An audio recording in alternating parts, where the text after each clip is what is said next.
Welcome to Brave Girls with Tracy M, Season 4, which I'm calling Smart Money. And this is a podcast series where women are going to share their real stories behind how they earn it, grow it, and navigate it.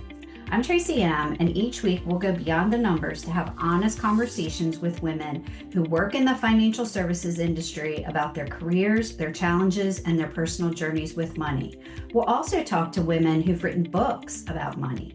And so, because money isn't just about spreadsheets or stock markets, it's about power, confidence, opportunity, and sometimes overcoming systems that weren't built with us in mind. Whether you're climbing the corporate ladder, building wealth, or just trying to feel more in control of your finances, this season is here to give you perspective, insight, and a reminder. There's not just one way to be smart with money. So let's get into it. So welcome to the Brave Girls with Tracy M. I'm so excited today. We have a actual CFO, Chief Financial Officer today joining us, my friend Kim Davis. And I was particularly interested in having Kim on the show today for a variety of reasons.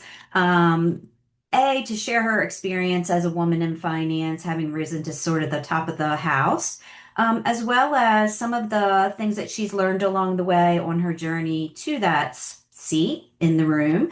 And then some of the things that I think would be some gems for her to drop to talk about why it's so important to have financial literacy, why it's important to mentor other women, both in your field and outside of your field, and then just some interesting thoughts that she may have as an investor in terms of managing her own wealth.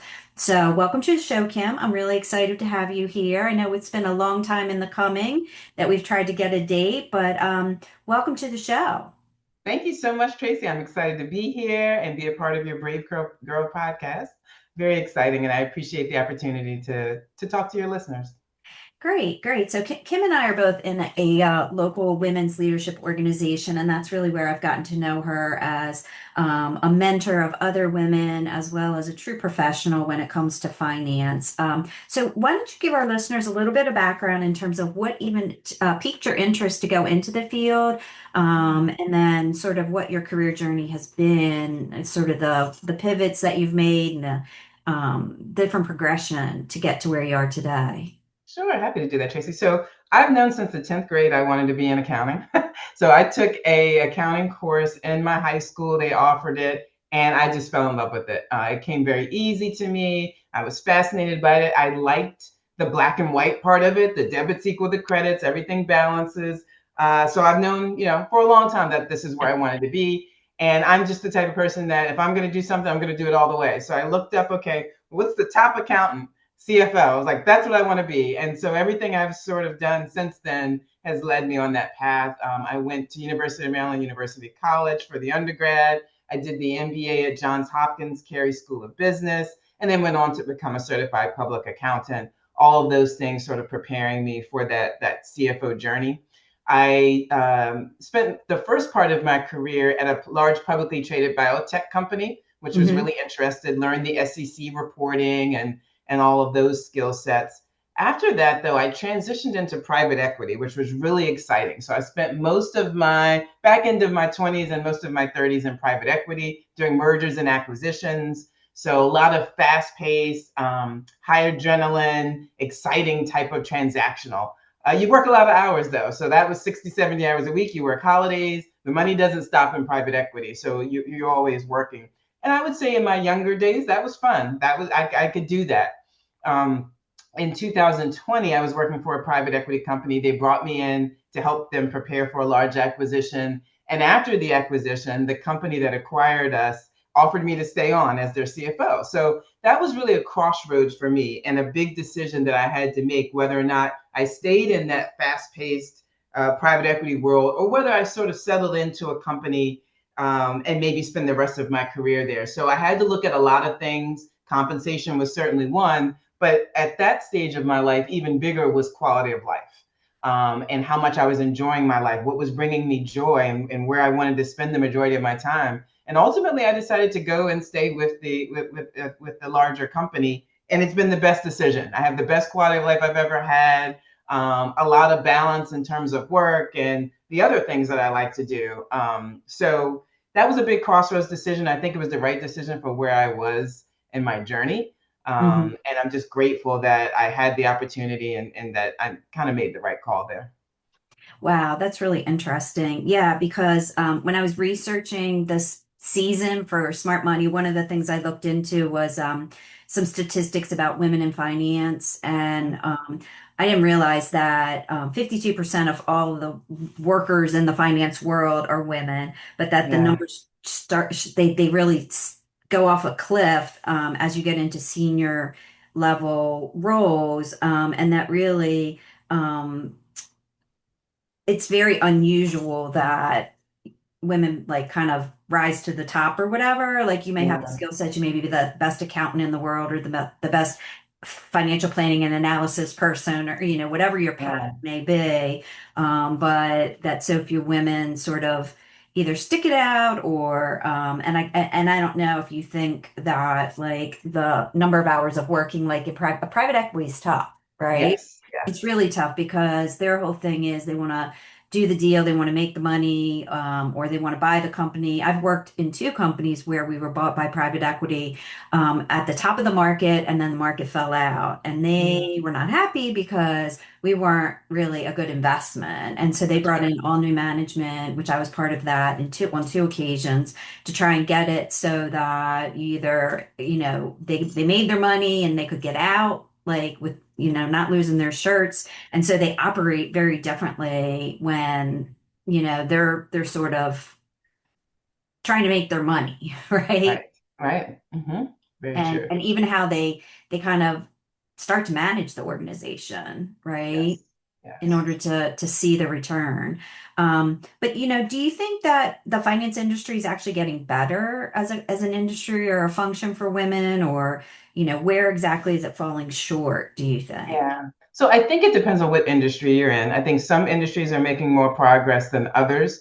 In the insurance industry, I think the progress is slow. That's a long, Yeah. legacy of male dominance in there. I think same thing Yes. with private equity. You still don't see that many. My entire career, I had one female CFO, one. And I was sort of amazed by her. And she actually is the person who introduced me to the Executive Alliance program back then, but it's just rare to see. And so most of my mentors have been male mentors. They've been fantastic.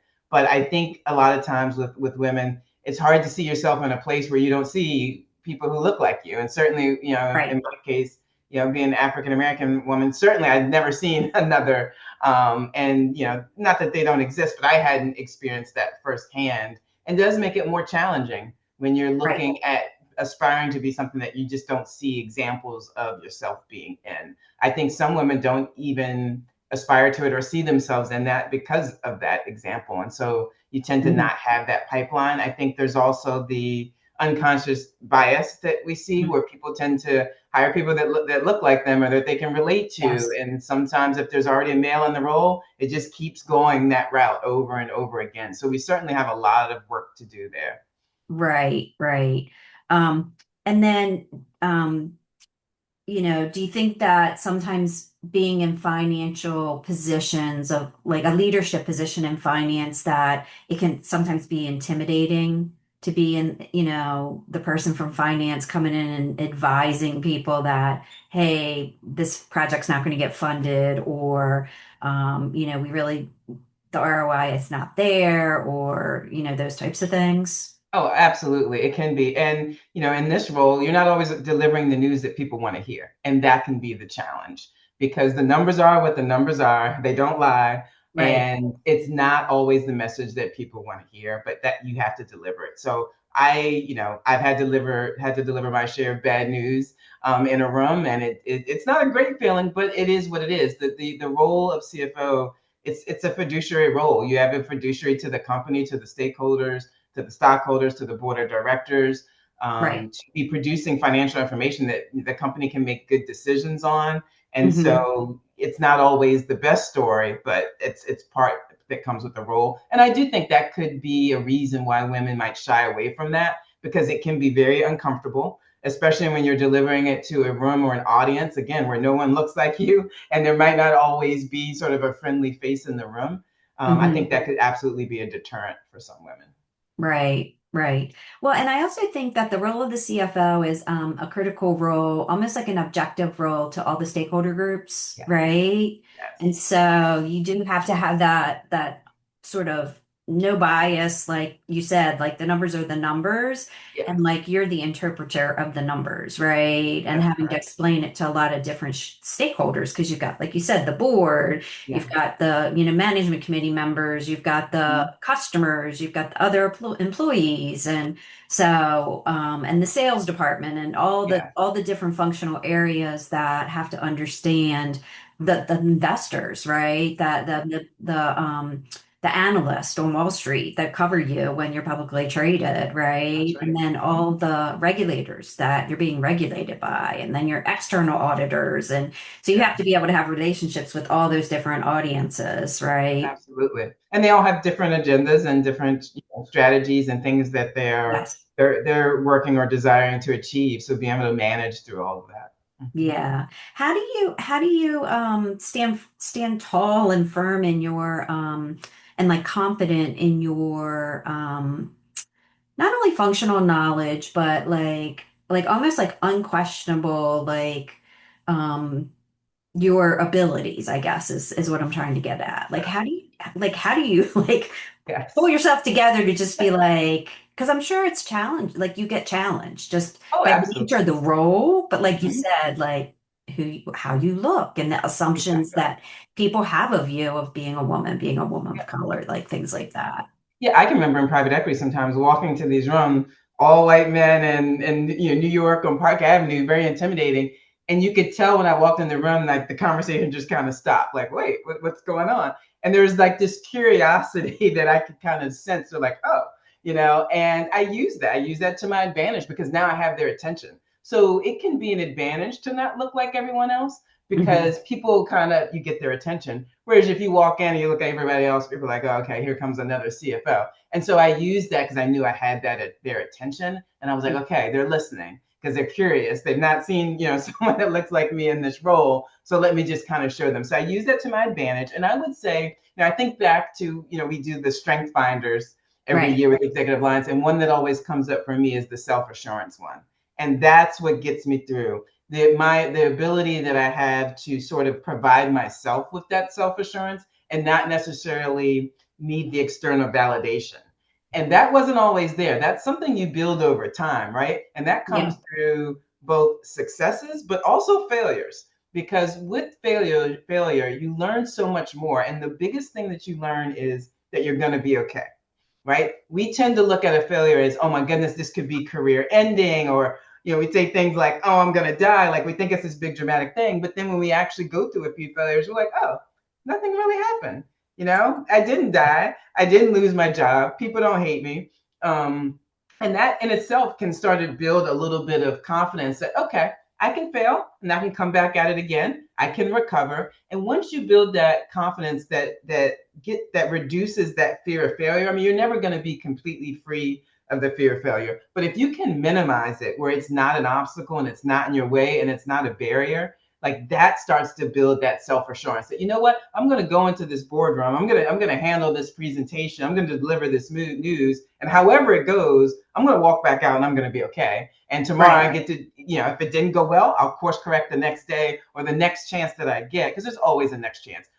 Sometimes we tell ourselves, oh, this is my one shot to do this. There's always another shot. There's always another Right. chance to come Right. at it again. Right. So I really think it's that self assurance that you have to build up to be able to walk into any room and say, you know what, I'm going to be okay with whatever happens in here. Yeah, it's like a muscle, right? Like Yes, you have to yes, build it, and you can't be your own worst enemy yes. because then you're all in your head, Right. right? And Mhm. nobody's thinking about you, like, Yeah, right? exactly. You're You're thinking not. you're worried about things that you don't even need to be worried about. But Yeah.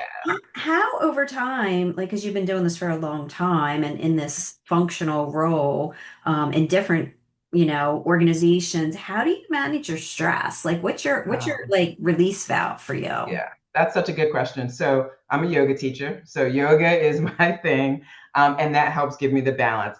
When I think back to the most stressed I was my entire career was around the 2012 timeframe, maybe 2013, and my stress was so bad that I developed really bad neck and shoulder pain, specifically on my right side.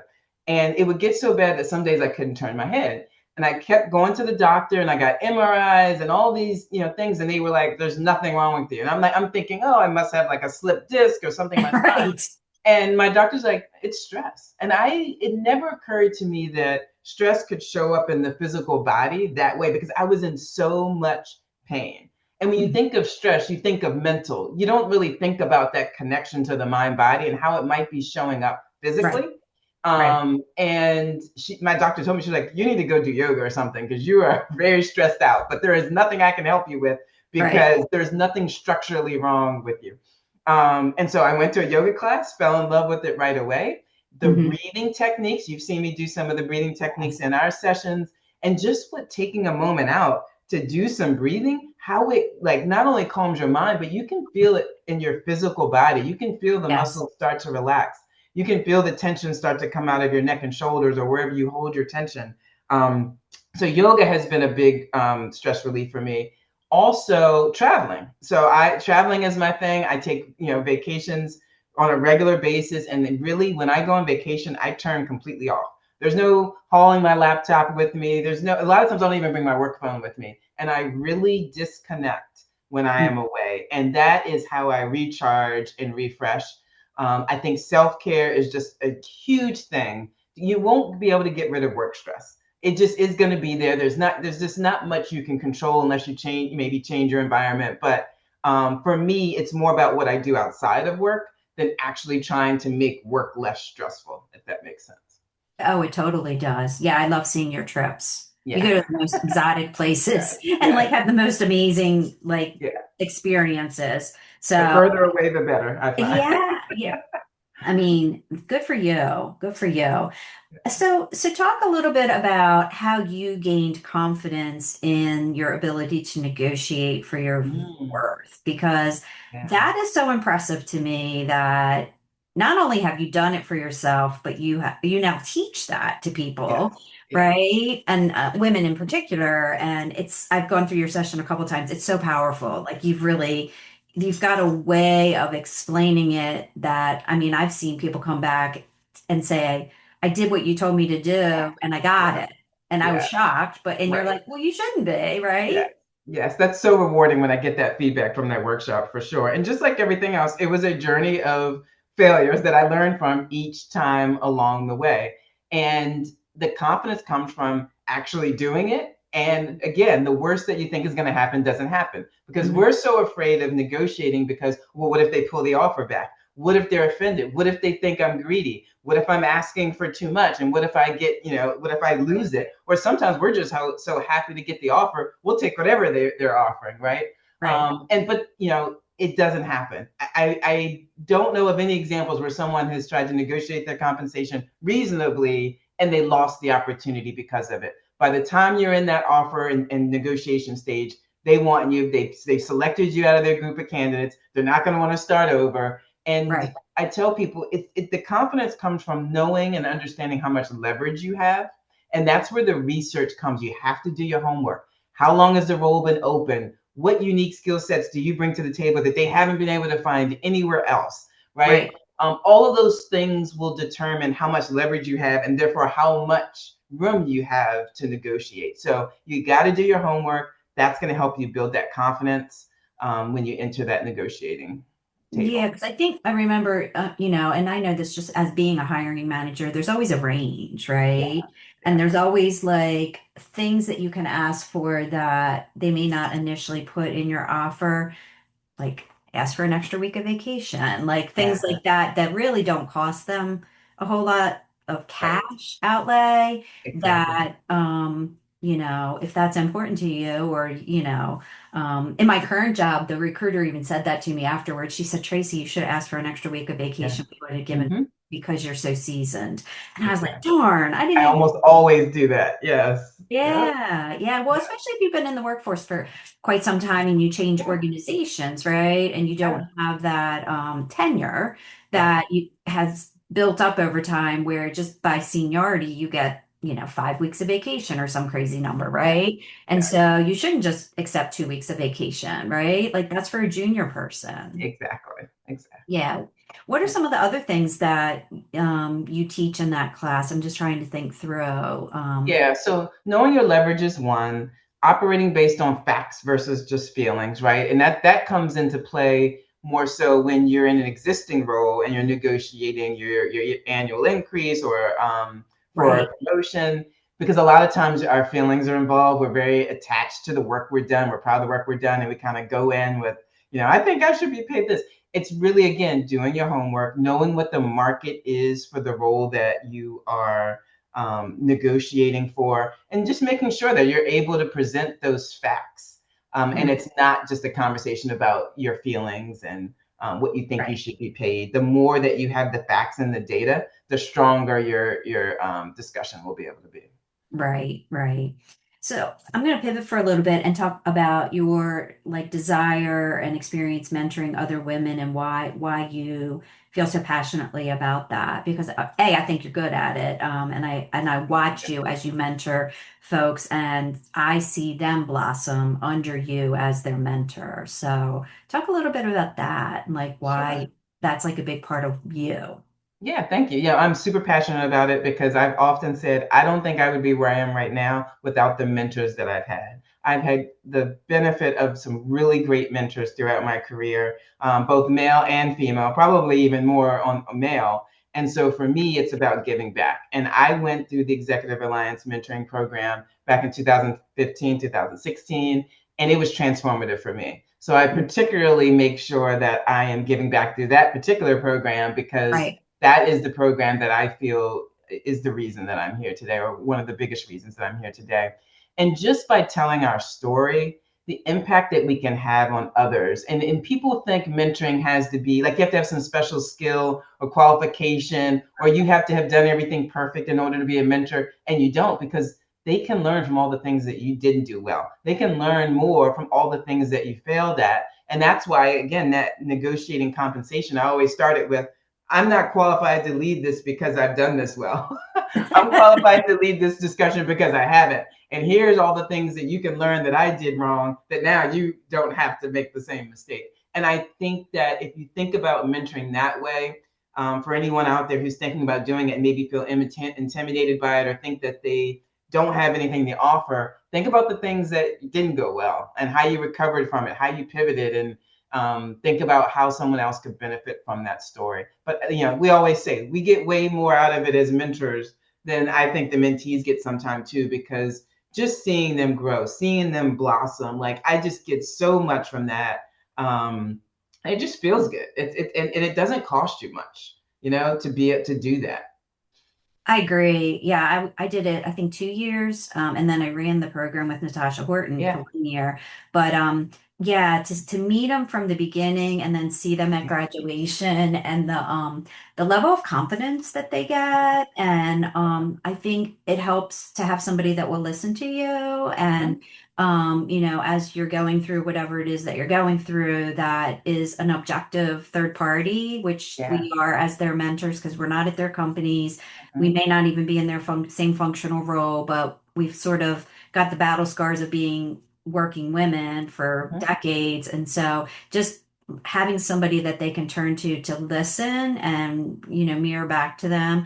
I always learn a lot from them Yeah. and their perspectives on what's important to them because it's a different generation, It is. age-wise, and just what their struggles are or their perspectives on things. I think things are better for people who are just leaving college and coming into the workplace than when we Yeah. did. But yeah, I think mentoring is a really important aspect of what we should all be doing to just sort of like all tides like rising boats, Yes. Yeah. and that we should all be, cheering each other on. Um, Mhm. the other question I wanted to ask you is because you have so much financial knowledge and you have so much accounting knowledge, as an investor and as somebody who's building your own personal wealth, generational wealth, what are some of the things that you've done over time that you maybe want to share with people about how you think about that? And this whole series is around women and money, and this is just one aspect because many of us are going to inherit generational wealth from our, like, Yeah. it's sort of like being passed down. Hmm. But at the same time, and we probably have been taught more than maybe our mothers were taught, right? Yes. Just because of our age. So, how do you think about that? And like, what are some things that you've done or resources you've used that you feel like, oh, that was really smart on my part, like looking Yeah. back, right? Yeah, yes. Yeah, so it's interesting because just like anything else, my thoughts around investing and my personal finance have changed over the decades. Oh, I was married for 23 years, and certainly my approach to investing when I was married and had two incomes in the house, and it was is quite different than it is now as a single woman. And I would say now and as I approach retirement, I'm a lot less, I'm more risk adverse, put it that way. So right. I tend to play it pretty safe and Hmm. put investments in places where I can't lose a lot, but yet there's some opportunity for growth. So I Right. think it's a very personal thing I find investing, and so sometimes I hesitate to give people a lot of advice. I more ask people questions like, what's Hmm. your comfort level? What's your time frame that you have in front of you? What are your goals? Like, look for vehicles because there's an infinite amount of vehicles. There's a Oh, vehicle yeah. that can fit every station of your life, wherever you are, but you really have to understand what you want and what you're comfortable with in terms of risk versus gains and all of that. It's just such a custom, you know, I think you're right. solution. I think you're right. And I think it is, I really like the fact that you look at it through a risk lens, right? Yes. Because I think, um, the one thing I was taught when I first got my first job, and it was from my aunt, was she taught me a time value of money. I Yes. didn't really understand. And she said, as soon as I got my job, we had a 401k. And she's Mm-hmm. like, even if you put $10 in it, she goes, by Yeah. the time you get to be 65, that Mm-hmm. $10, time value of money, right? And she Yes. taught me that. And she also said to me that some of the advice she gave me was that every time I got a raise, to put a little bit more in my 401k, right? Mm-hmm. And to try and live off the same amount of money that I was living on, like know what I needed, right? Yes. And if that little excess, I could reward myself with a purse or a pair of shoes here and there, but like really use that to your advantage so that that could also um, increase your ability to retire earlier. Right. Right. And so Yeah. I did that pretty consistently. And those two things I think I've really benefited from, but I didn't have anybody really to teach me that. Yeah. And I know when I was in corporate communications, one of my roles was to promote our 401k to our employees as Mm-hmm. part of their Yes. total rewards package. And we always, always, always emphasize like the company match.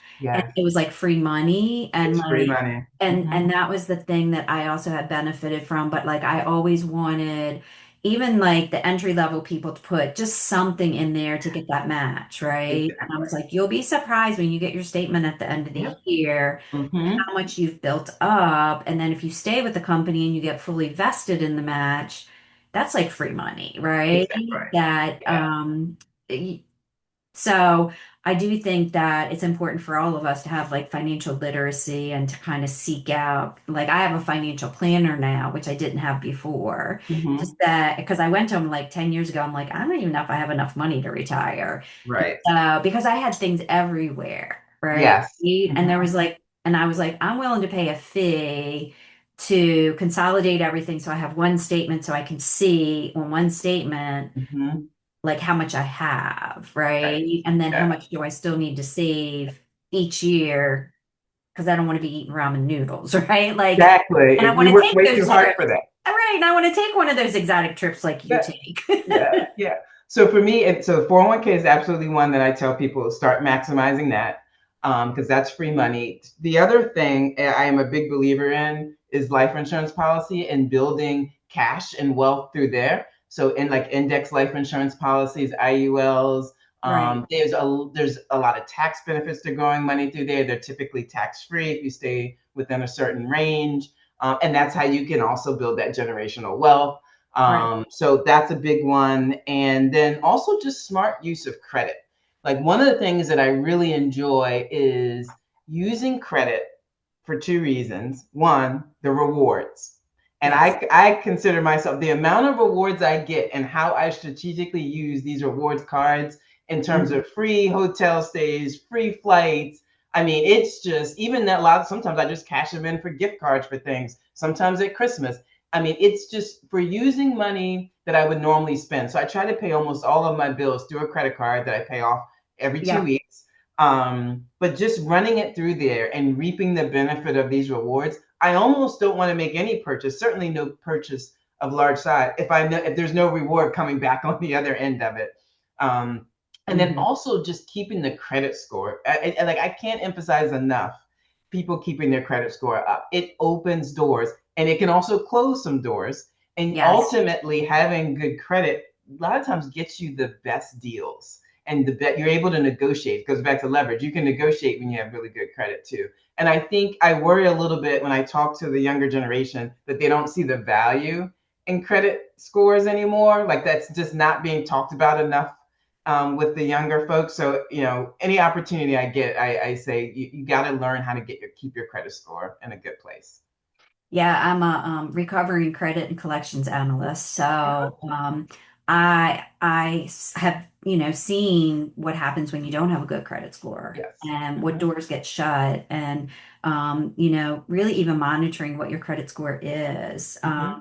And like I have apps on my phone that at any point in Yep. time I can Me see, too. am I doing okay? Like if I make a Right. large purchase or, and then I'm going to pay it down over time and because you just never know when you're going to need to access credit. And so Right. that's basically you're demonstrating what your history is, right? In terms Right. of are you going to pay things back? Are you going to be, slow pay or, all of those Mhm. things.